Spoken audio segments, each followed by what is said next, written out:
Welcome to the Healthy Love and Money podcast. If you find money to be the number 1, 2, or even third largest source of stress in your relationship, then you're in the right place.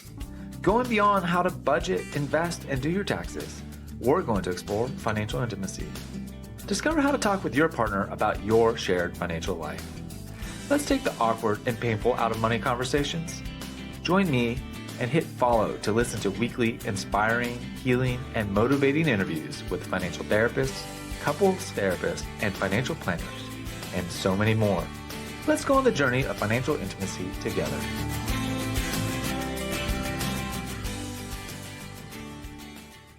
Hi, everyone, and welcome to another episode of the Healthy Love and Money podcast. Today, it's my distinct honor to welcome Derek Hagan to the show. And Derek and I have gone back quite a few years, I think, at this point, Derek. Is that right? Yeah, at least half a decade, probably. Yeah. And so when two minds journey together on a long path, man, there can be a lot of synchronicity and a lot of just coming together. And that's why I'm so excited about this podcast interview. Just before we hit record, we were talking about what are we going to say? What do we want to share for people that are listening? And he said, Ed, I spend a lot of time telling people what they need to hear, but not always what they want to hear. And I was like, Derek, that's what we need to talk about today. So listeners, put on your seatbelt. Derek and I are about to dive in deep on the psychology and philosophy around life and money. Derek, welcome to the show. So great to be here. Thank you for having me. So Derek, take me way back to your childhood. Did you just sit on the playground with your hand on your chin, pondering the meaning of life and money? That's a great question. And it's funny enough, nobody has asked me that before. So that's an interesting way to frame it. I will say that I have had what I know now is a philosophical curiosity growing up. I would not have known to call it that when I was growing up, but I would always wonder about big things all the time. And sometimes it was just silly stuff. And sometimes it turned out to be a life philosophy that I ended up chasing for a while. But it was always things like, what if we are just a speck of dust in another universe or something? This is what I'm thinking about as like an 8-year-old or a 10-year-old. This is maybe early teens. Those are the kinds of things that I kicked around. And my friends didn't want to talk about that stuff. They wanted to go play football or baseball or something. So I was on my own for that kind of stuff. But yeah, so I wasn't around the playground because I would have got punched in the nose, but I was thinking about that stuff in my room. Wow. I'm so glad that we opened this little vein. I was asking that almost jokingly and expecting you to say like, no, I love playing football with my buddies. Like it wasn't until I had this experience in life that it turned my focus to this. And so that's, I think, really maybe even a great way to start in this conversation is as much as I think I know you, I really don't know you. Right? We've had enough conversation. I feel like I know Derek pretty well. But then I asked this one question. It's like, oh, I didn't know him in the way I thought I knew him. And that's probably true for us as we work with clients too. Have you found that to be true, Derek? With clients, for sure, even personal relationships. I'll still find out things about my wife 12 years later. And I imagine that's got to be the same with others too, especially if you can adopt, and this train of thought will be no surprise to your listeners, but if you can adopt a curiosity mindset, instead of our kind of default, are you attacking me mode, that negativity bias, I call that. If we can say, what's going on? Or find the kind way of saying, why are you like this?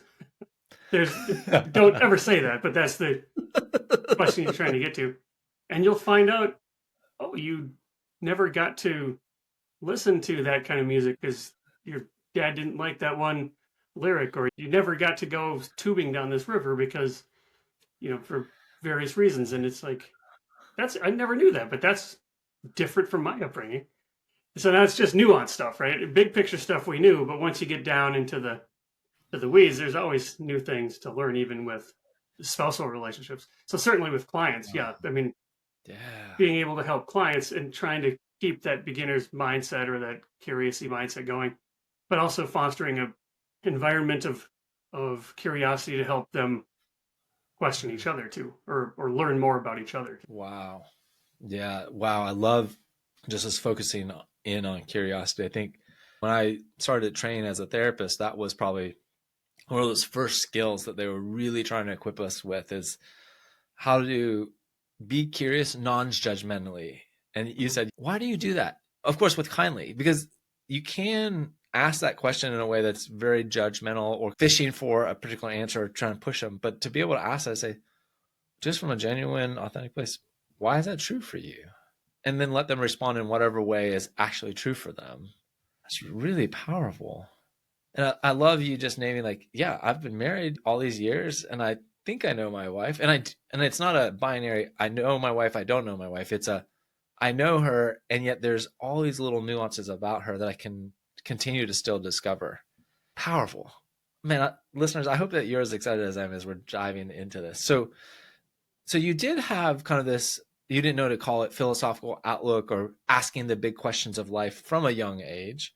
But take us through your journey through a little bit of childhood, professional career that's led you to this place that you're really focused in now on money, life, meaning, and philosophy. Yeah, that's a journey we could take hours to tell. But so I'll try to keep it mid to high level, and please feel free to pull me into any nuance that you Yeah, want, any sure. place of curiosity that you have. So I Yeah, grew up relatively poor. I yeah, often don't like saying that because I don't want to feel like I'm out povertying people, but single yeah, mom, 4 kids, apartment yeah, living, yeah, bouncing from apartment to apartment, which was normal. Again, it's only looking back that I can see we didn't call it poverty. We just thought that's what it was. And there was quote unquote rich people who had a yeah. house and Hmm. parents got them cars and stuff and nice cars. Right. But that was Yeah. the anomaly. It just felt like this is what normal is. So Uh-huh. very, again, I'm using these terms retroactively. I did not know these terms. So scarcity mindset, you get the money, Uh-huh. you spend the money. It's this system of, it goes both ways. What do I need? Do Yeah. I have money for it? Hopefully, Okay. yes. And then there's some money left over for something that I want. Or it goes the other way. How much money do I have? And what do I need? Uh, It's all in the short run. There's no long run thinking here. There's no even conception that there might be a future version of me that might want a safety net or might want to save up for a purchase or something like that. So this single parent upbringing, oldest of 4 kids. So there's almost like an aspect of caregiving mhm. too. Although there then was a tipping point where as soon as I got my license, I was gone. I was out of there. I'm not sticking Uh-huh. around this place. Yeah. So through that lens, I started working as early as legally allowed. I got a paper route from not one that people subscribe to, but in our town there was this free newspaper that came out like Tuesdays and Thursdays, I think, if I remember. It was called the Midweek. And so they'd dump all these papers on the driveway and I'd have to go deliver them Yeah. to people. It didn't pay well at all. Sure. But it was money, right? So any money was good.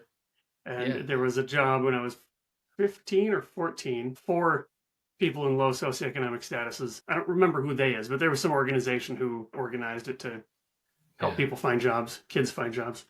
Uh-huh. So Fargo, North Dakota, Moorhead, Minnesota is where I grew up. Fargo, Moorhead is a lot of colleges there. So one of them's a private college called Concordia College. Yeah. And the job was to clean up the dorms and then get the from the year before and then get the dorms ready for the next kids coming Oh, in. So sure, sure. this meant riding my bike because often there was a car that didn't work or mom was already at work doing something. So I'm riding my bike all the way across Yeah. town to do this job. Got my money, spent the money, and it ended up as a dishwasher. This is my first W-2 job, being a Right. dishwasher. Washing dishes 6 at night till 4 in the morning shifts, walking home at 4:30 in the morning. It was Oh, again it was normal because that's money. And this is a 10-hour shift and you're paid hourly. Or no, it's a 10-hour shift. So you yeah. work 2 days and that's 20 hours just in those 2 days. So that was a big deal. So Right. then I started making money and that gave me more money to spend. Still had no idea about saving, but it was nice to actually have dollars to spend. Uh-huh. Yeah. I started making more money, started spending more money, but I was never in debt. I didn't have any credit cards. Yeah. I worked way up. I was a cook and then a kitchen manager. And then some point along the lines, I just was fed up. So I didn't go to college right away. So at high school, I barely went to high school. I'd pick up jobs, I'd pick up shifts. Didn't do well in high school. And I Yeah. when I was there, it came easy to me. So first couple of years of high school, barely studied, still got good grades. Yeah. I didn't even go. I barely just went enough to not get kicked out. So I didn't go to college right away. This isn't something that people in my family, my neighborhood did. It wasn't something like, hey, here's this thing and I'm going to say no to it. It wasn't even Right. an option to consider going to college. It wasn't even in the conversational ecosphere, right? It Yeah, wasn't good like, way to say it. the way I think about it now, I live, now living in a highly educated family and community, it's pretty much a foregone conclusion. All the kids are headed to college, and we talk about it, and we've been talking about it for years. And the parents talk about their college experiences and what happened. It's this whole ecosystem that's setting expectations for the kids. That's where they'll go. So if they don't go, that's the anomaly. But what you're really saying is, in your context and in that level of income, the idea of going to college is not anywhere on anyone's real radar. They're not pushing and saying, "Hey, Derek, you're really smart. You do good in school. You should go to college, and there'll be more opportunity for you." That wasn't something that you were hearing. Is that what I'm understanding? Correct, because that in my language falls under long-term thinking, doing this thing, not making money, so that in 4 years maybe I can make more money. That didn't even cross anybody's mind. There was opportunity cost Oh, involved in going to college. Again, I had no idea about these terms, but right. Yeah, yeah. functionally I was acting as if, right? Like, so I knew there was people that went to college. It wasn't like I didn't know that there was You knew this college thing. existed, and you went to the college campus to clean out the dorm. So, Exactly, exactly. And my grandparents, my mom's parents, I spent a lot of time there, given our situation. They grew yeah. up literally across the street from Minnesota State, it was Morehead State Uh, at the time. uh-huh. Incidentally, the science building was called Hagan Hall. No relation, but I always thought that was like the coolest thing, that this building was quote unquote named after me. How cool is this? And it was the one Right. that you see from the picture window. I like it, huh? So I knew college was a thing. I knew a lot of people come to town because there's North Dakota State, Minnesota State, Concordia. There's a couple tech schools, lots of colleges in the area. And Oh. but that's not something that we do. That's for those kind of people. That's not for my kind of people. But at some point Ah, during this cooking job, it was particularly busy, like on an off hour. So there was not yeah, enough, a lot of help, and it was hot, and I was sweaty. yeah, It was gross. It was the end of a shift, and I thought I should try to find a job that uses my brain instead of my labor. I don't like doing this, and so that's when yeah. about 19, 20 years old, I decided I'm going to go to tech school. Because at least that's shorter. That's only 2 years. Right. So tech school is where I'm going to go. I wanted to do architectural drafting. There's a Okay. story behind that. There's a skyscraper, one of the taller buildings in Fargo. With air quotes, call it skyscraper. Uh, Sure. my grandma had this story that some relative, second uncle, something like that, was an architect part of building that thing. And that stuck with me. So I thought, okay, cool. I'm not going to be an architect because that requires college, but maybe I can be an architectural drafter. I can do the Yeah. AutoCAD and the drawings and the floor plans and Right. whatever. Yeah, Well, yeah. that program was in some place called Detroit Lakes. This is about 45 minutes away. Again, with hindsight, that's not that far when you live in a metro, but when you're living here, this is like 6 towns away. I'm not going to go Y- there. So I settled for mechanical Yeah. drafting, which was about Okay. 3 minutes away. So I go to school for Yeah. mechanical drafting, super easy. The concepts came super easy to me. Yeah. And part of this associate's degree was to take 5 college classes, 5 university Uh-huh. classes, and it was trigonometry, philosophy, sociology, psychology, and economics. I caught the bug. I loved everything about every one of those classes.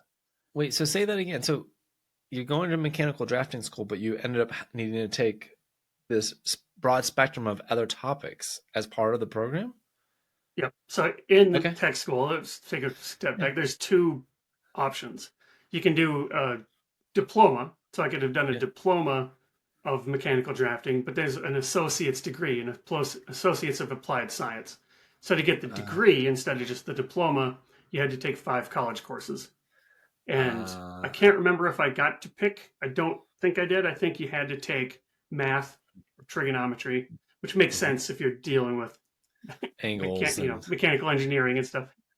So, and then philosophy, psychology and sociology and economics. So between those, it's math plus 4 liberal arts, Yeah. basically. So, and I was hooked. So I transferred to Minnesota State, the place whose Hagan Hall I grew up across the street from. I transferred there, started in finance because I thought that's what I wanted to do. All those classes were basically how do you solve the mortgage rate for this mortgage backed bond. It was using a spreadsheet, not a lot of critical thinking, Yeah. but economics there was a lot of critical thinking involved in that. So I switched over to economics from there. Okay. So we're in the storyline of being raised by a single mother, moving from apartment to apartment, spending a good time with your grandparents who live across the street from a college with your name on it, but it's not your family name. When you're trying to figure out life, as we all do, right? And that's one of the things I like to try to remind listeners is that we all have some story about how our life has unfolded. And I think part of my understanding of financial well-being now is being able to really own and talk through our own story and how it's led us to where we're at with a sense of reflectivity, not a sense of like, woe as me, I came from this place, or shame about some part of it. Is in those pieces may be there. And that's part of financial therapy in my mind, is being able to work through that to a place where you can just tell your story from a place of integrity, which is what I'm hearing, Derek, is this is not the first time for you to work through your story and how it all came together. And it's part of why you're able to be here today and share, like, this is how it's unfolded for me. And I hope that people will hear validation in their own story about how things unfold and you're trying to figure it out. So what's amazing is you're going from this not college bound, no real awareness of college, to now you're in the college system and you're getting swept up into that more and more. And I don't know, for me, there's a lot of parallels in your story there. And I think that there's a lot of folks that make it into the air quote professional class who have some version of this story, right? Because it seems like at this point, my awareness, Derek, and I'm curious about your perspective, is there's people that grow up in a family where no one's been to college, but they're being told, you need to go to college. You can go to college as a place of opportunity. Go for it. And then there's another group of us who are growing up in environments where college is not really the emphasis or focus or as a means to changing your life outcome, but you figure it out on your own. And I don't know why I'm saying that, except for that it seems like those are two very distinctly different experiences to move through college. Right. Yeah, for sure. And so not only did I find myself in this college system, I found myself in a field that a lot of people hate, the dismal science, and they force it on business students, for example, and the business students hate it. And for some reason, it just came easy to me. And so I'll just land the plane on the college years here. Economics is interesting because it's not a one-for-one pairing like a lot of majors. If you go to school for accounting, you become an accountant. If you go to school for marketing, you become a marketer. If you go to school for English, you become a writer. There's a lot of these pairs that in my head that were there, but what am I supposed to do? Just become an economist? What does that even mean? I don't even know what that means.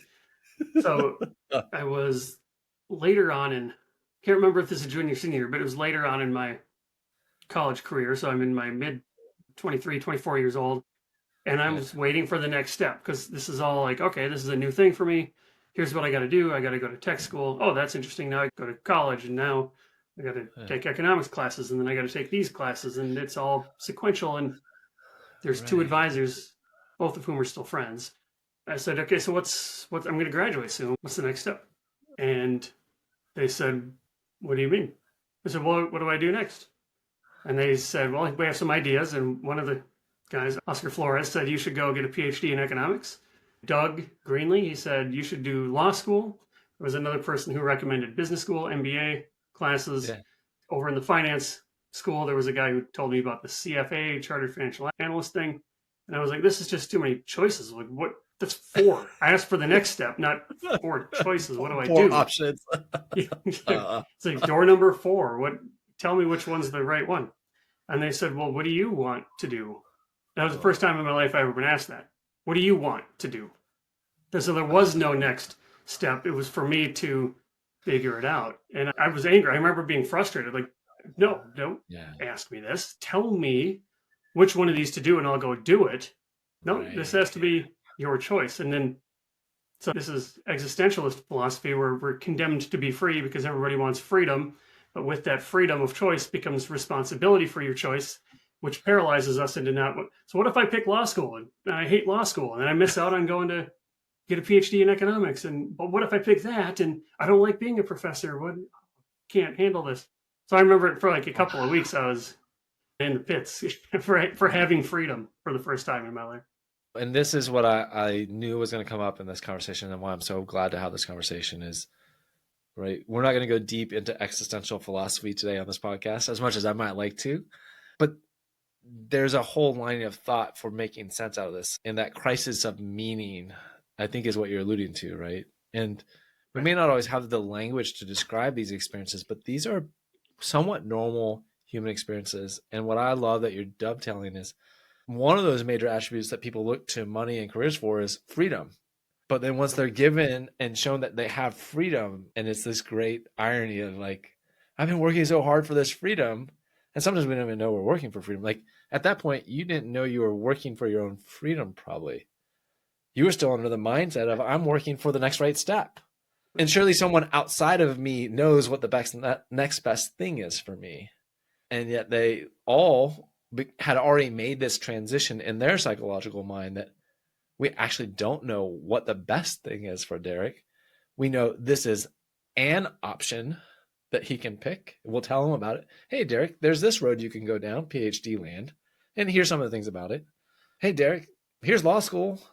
You can go down this land. Here's what's, but we can't ultimately tell you which of these things is best for you. That's on you, not me. Yes. Exactly. And then the catch-22 is that I can't know which one's best either.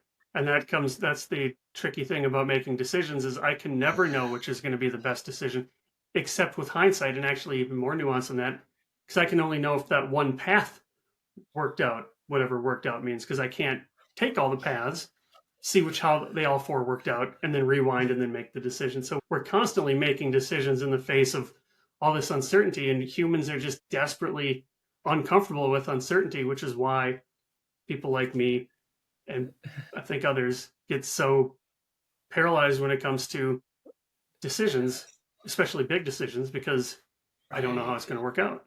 When we get stuck, one way to look at it is we get stuck in that binary of black and white.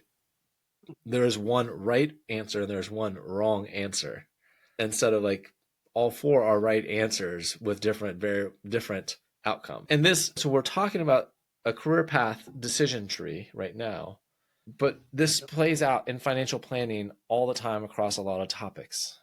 Well, should I save more money for my future, or should I go on that vacation right now? Or should I put the kids in private school?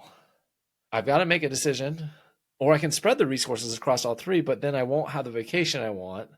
And I may not retire as soon as I want, but my kid will have gone through private school. Is that a good outcome? Well, okay. And I view it as a good outcome, but does my kid view it as a good outcome? So now you got two judges in there who are judging the outcome. And if you got a spouse, there's three, and then it compounds and compounds. Oh, and can we throw in the mother-in-law too? Yeah. Just because everyone loves to pick on a mother-in-law, maybe we should pick on dads. We'll just say there's a dad in there that has a really strong opinion too, because dads, we're going to pick on you too. I'm a dad, so anyhow. So, Derek, of those four doors, which door did you go through? So I ended up doing a CFA. So, and there's a reason I got to that. So I explored all of them. I did like the identity, the idea of the PhD, Dr. Hagan. Who would have thought that was a possible thing? And I just couldn't get my head around what do I do with that besides be a professor? And then Oscar, he's a good friend of mine now, he said, there's a lot of things worse than having all your summers off, picking your schedule, choosing what you want to do, choosing what you want to teach, and then going home at the end of the day and doing whatever you want. So showing up in sandals and t-shirts. I'm like, okay, made a pretty compelling point. But so a different circumstance, I can see myself having done that. But if we rewind, I'm viewing the world through, I need money. This is still that short-term thinking mentality that I had with me. And by this time, I left the cooking world and I'm working part-time as a teller at a bank. Okay. Because that's where the money is. If I want to make money, I got to go to the bank. That's handling money all day long. This is back when there was tellers. I don't even know if there still are, but cashier's checks and money orders and traveler's checks. These were real things. People would take their check and exchange it for cash. I don't think this stuff happens anymore. Don't worry. Most of the listeners are like Gen X and millennials, maybe a few boomers. So we all know what you're talking about. If you're like a Gen Z, you have no idea, and that's okay. Send me an email. I'll explain. Point still applies. So I'm working in finance, like the very lowest end of, or the bottom rung of banking, but still in this overall picture of finance. And I happened upon, and I can't remember where I got it, maybe the bookstore or something, but it was a careers in finance book, and it was in sections. These are the insurance jobs you can get. These are the banking jobs you can get. These are the investing jobs you can get. So there was all these different types of finance jobs. And then banking was actually two, because there's commercial banking and investment banking. So I'm flipping through here, just learning what all these things are. I'm looking in the banking section because I'm a teller. Maybe I can be a banker and then a branch manager and then whatever. But it shows experience required, education required, and average. I can't remember if it was average or starting or average salary, we'll call it. Sure. And so this one makes 60 to 80. This one makes 120 to 150. And I got to this thing called portfolio manager. And I don't know what that is. I'm trying to read the description of portfolio manager. And I'm more confused after reading the description. But the salary says $250,000 a year. So I'm like, well, I don't know what that is, but that's what I'm going to try to do, because that's the biggest number on this whole book. So because of that. Logical. Yeah. Okay. Yeah. So because of that, I can't do this teaching thing, making 80 grand a year as a professor, whatever it is. I think that's what Oscar was making at the time. Something like that. It's public. Sure. Yeah. So maybe it's 100, 110 now. I don't know. Yeah. But I was like, I really hung up on that 5 more years of school, and I don't even make enough money to pay for the tuition that I'm going to go through. And then law school, I really thought about law school until I happened to cross this rabbit hole of law school is vicious. And I don't know if much of this is true. I'm sure it's portions of this are true, but 90% of you aren't going to be in the top 10%. And it's the top 10% that matters. And people are ripping out pages and books. You hear stories about backstabbing. All kinds of nasty stuff. Yeah. Right. And then even if you get through that, I just saw a couple of, like, several people. This is in the early-ish days of the internet. And I found several people who said, I would never be an attorney if I could do it over again. It's long hours. There was one particular person who said, I'm a divorce attorney, which means my entire livelihood requires people's marriages to fall apart. So of course, the opposite frame is there are people that's going to happen anyways, and those people need help. From his perspective, it was, I don't like this at all. So law school didn't feel like it fit. So then it's like a chartered financial analyst. It's CFA for short. It's like a master's degree in applied science. It's a beast. It's 6-hour tests 3 times. You have to do it 3 times, 3 levels. And I thought, okay, that's what I'm going to do. And so then I set out down the CFA world, the very hardcore, very deep into mostly investing, but there's other wealth management topics in there. There's some behavioral finance in there. There's economics, accounting. But a lot, it's heavy into the investing. Right. Yeah. You know, and I think what's interesting, Derek, in hearing your story, and I think what I would hope listeners are taking away from this is that this has been a very big evolutionary journey, but it's not an uncommon one for a lot of people that work in financial services. And one of the phrases that came to my mind, I think it comes out of academic literature, is visible jobs versus invisible jobs. And when you come from a more working class or low income poverty background, most of the jobs are visible jobs. Like, you go to the restaurant, you see the cashier, you see the checker, you've heard of the manager, you see the cook, kind of thing. You go to the grocery store, you see the checkout clerk, you see the produce person. But what you don't know is how many other people are working to support those things that are invisible. Estate broker that sold the property for the restaurant or for the grocery store, for the people that do the data analysis, whatever the hell that means. And so all these layers and types of jobs that you had no idea until you stumbled on a book in the library, probably searching to figure out, like, what am I going to do? Think about our generation. Libraries were the still the primary resource for trying to get information. And now it's the internet. But that same searching journey of trying to figure out, how does money work? And I wonder if that was this underlying question for you, is like, how does money actually work? If I just get more information and understand how money works, then everything else will make sense. At least that was my line of thinking. So I'm curious, was that any of your line of thinking too? Tell if that stands out to me. It was my line of thinking was money will fix it. I just need more money. That's the only thing. Of course. I don't really care how it works. It works. I don't care how it works. Right. That's great. I get it and I spend it. How it works. I mean, I was taking economics classes, so we learned about money supply and all those inner workings of what is money, macroeconomics and all that. So that stuff, fair enough.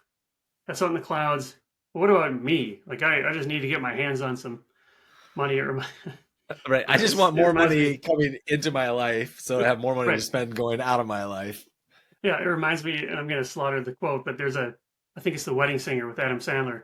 He ends up going to a banker. Kevin Nealon plays this guy, and he said, "Why are you here?" "Well, I need a job. I need money. You have money. So I thought maybe we could have an arrangement where you give me some money."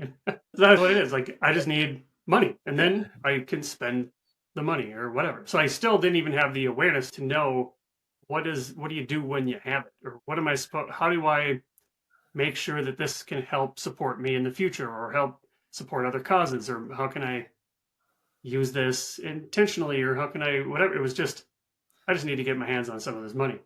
So that's the whole CFA world was the nuts and bolts of how do you figure out what investment to use and what asset allocation to have and how do you trade things and what's liquidity mean and what all the things that go into buying and selling investments. Yeah. And not even just stocks and bonds and commodities and options on commodities. And it's a crazy world once you get really deep into it. And so I came out of that finally. It was just it's a beast of a test. Like level 1, the first level, the entry level thing had a pass rate of 30 to 33% when I was going through it. So you get into the testing room and you look left and you look right and 2 of you are going home because only 1 of you gets to pass. Right. So it's a tough thing to get through. And then I got through it. And then just in my family, I was known as the money guy because I spent a lot of my life studying for these tests. And a lot of my family didn't get it. They're like, "What are you wasting your whole spring for? What's wrong with you?" And then you fail. So then, see, I told you that was a stupid thing to do. Like, but you're going to do it again next year? Are you serious? So, but I did. And then I finally got through it. So now, oh, look, here's the money guy. And I'd get asked questions like, "Money guy, I got a will. Is that enough? Or when should we think about taking Social Security?"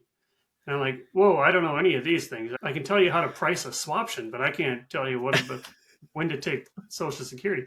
So I wanted to just learn this stuff. So this is the genesis of my lifelong learning, where I just want to read constantly. So I asked my boss at the time, I need to learn more about like non-investing finance stuff. What should I check out? And he said, "Hey, if you're going to spend the time doing this, you should take the CFP, Certified Financial Planner test, because you're going to study the stuff anyways. You might as well get so down the path I went for that. And so now I've doubled down on what I sometimes call exterior finance, or the nuts and bolts mechanics of money. Yeah. So that's where that not concludes because I've never done learning, but that's as far as I got down the exterior finance side. And at the time I was doing investing stuff. I was taking a look at prospects portfolio at the firm I was working for at the time and seeing any inefficiencies. How might we do this better? Yeah. Was it a good allocation, bad allocation? Are they considering their 401k? So I was doing a lot of the work that was benefited from having this knowledge. But then I'm anticipating the next question is, well, how did you get into the psychology stuff? How did you get into this financial therapy stuff? Well, and I think this part of the mission of the podcast is to help educate people about the different professional lines. And I think one of the things that you highlight is, the CFA has a very distinct, narrow focus that goes really deep and beyond what most of us can even fully imagine is all going on. And that's okay. You don't need to worry about it. But you just need to know that there's deep expertise in these different areas. And that being an expert in one area of money does not make you an expert in other money topics. And so, right. And what Derek highlighted is external finance, which is all the information outside of you and what's happening. How do the different products and services work? How do they work together? What happens if you pull this lever, this financial lever? What happens to this tax lever, which means something happens to your estate plan over here? That's all exterior. And where we're going to go with this conversation, Derek, it is into the psychology, philosophy, the internal, what's going on with you as a human around money. So lead us into that shift. Yeah. So tying what you said earlier, I hadn't heard the term, but there's a lot of hidden jobs in finance. The commodities trader and the actual stock trader on the exchange and the person at the desk writing the algorithm to buy and sell these things. Definitely hidden jobs. And there's a lot more of them than you might think. Because there's just a lot of moving parts in the finance stuff. And it's the same is true. There's there's mathematicians working at insurance companies trying to figure out what the proper premiums should be. And there's attorneys working on the documents to figure out what happens to your estate when you pass away. And so there's a lot of hidden jobs. And all that's good. And I almost said in a perfect world, but I'm hesitant to even call it that. What I used to think in a perfect world, exterior finance is all that you would need to know. Here's how the money works. Just tell me what your goal is, and we can figure out how much you need for each of those goals and find the most efficient vehicles to get there. And then I found myself being introduced, well, take a step back. This is in the mid 2010s, early to mid 2010s, and listening was becoming a big buzzword. And I thought, I need to learn more about this listening thing. So then I would research, I'd look and find articles. And I got more confused. The more I learned, the more confused I got, because there was active listening, there was reflective listening, there was empathetic listening, there was exquisite listening. There's all these different listenings. And I thought, what the heck? How can there be more than one kind of listening? You just listen. This doesn't even make any sense. I'm listening my whole life. How can I get it any better? And I've been listening to people Derek, I love this because so many of these thoughts have been my own private thoughts. So I'm glad that I'm not the only one that has had these like, what do you mean? Like, you're going to teach me how to listen? I listen to people every day. So I have ears. They work. Yeah. So I hear the sounds coming out of your mouth. Yeah, that's my mindset. You talked and I listened. So somewhere along this journey, I saw a Journal of Financial Planning article titled Exquisite Listening, written by Ted Klontz and Brad Klontz. Didn't know who these people were at the time. And they're describing a process that they use for listening. And there's just a little throwaway line in there. At our seminars, we encourage, and they didn't talk about the seminars again. And they didn't say how to join these seminars or how to look. There was nothing. And I highlighted and circled seminars, ? Wait, there's a listening seminar. I want to go to this.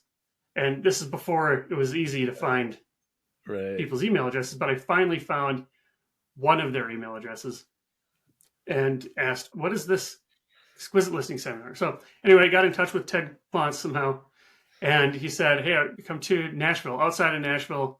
I got a whole weekend long thing on how to listen. I said, the whole weekend? I thought it's going to be an hour-long thing. It's just listening, right? The whole weekend? Oh my God, how complicated can this be? Yes, I love it. Exactly. Yeah. So that's my mindset coming into this thing was I'm historically, or maybe stereotypically, advisors are bad listeners because we want to give information. We have a fixing reflex or a writing reflex. We want to fix. And in the words of a guy named Carl Richards, we want to prescribe without first diagnosing. I'm quick to know what your solution is without understanding your problem. So I'm like, I want to be better at this. And at the seminar, it quickly became very mind-opening because this was not just shut your mouth and open up your ears. It was psychology, evolutionary psychology or evolutionary biology. There was nonviolent communication in here. There was neuroscience in here. I'm forgetting a lot of these things that are in there. And I was like, jaw on the floor. Holy cow. There's way more to this than I ever thought. So I pinpoint this to July in 2017 is when I pivoted into the interior finance world. That's when I learned that there's more to life than just solutions. There's more to life than just math and equations. So I'm going to hit the pause button right here, Derek. There's so much more to this story. I'm going to break this up and do 2 parts, if that's cool with you. Sure. Because I think this is a great stopping point in the story arc. And so what happens sometimes when I get into these interviews is that it's just rolling and it's going so smooth that I'm like, there's no way I'm getting this consolidated to a nice story arc in an hour. But I think we're at like this nice crescendo shifting point where if you'll be willing to spend another hour, we can talk through the second half and then get it set up. But yeah, man, I appreciate you just laying out your story and that journey. I invite you now to stop for 5 or 10 minutes and reflect on what you just heard. Maybe even journal about it. Give yourself the time to consider what you just heard and what it means to you. By giving yourself the time to reflect and integrate what you just heard, it will help you along your journey of learning, healing, and growing towards financial intimacy in your life. Please like and follow this podcast and share with someone that would benefit from being on the journey of financial intimacy.